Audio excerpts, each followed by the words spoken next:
کہتے ہیں ریاست ماں جیسی ہوتی ہے، مگر اس ماں نے اپنی ممتا کا بھرم ایسے توڑا کہ اپنا ہی معصوم بچہ کھا گئی۔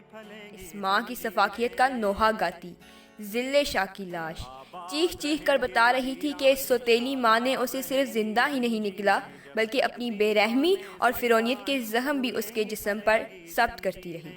ذلِ شاہ کا قصور یہ تھا کہ وہ اس شخص کی محبت اور عقیدت میں محو رقص تھا جو اشرافیہ کے منظور نظر نہیں، کیونکہ وہ ان کے مفاد کی اطاعت گزاری نہیں کرتا۔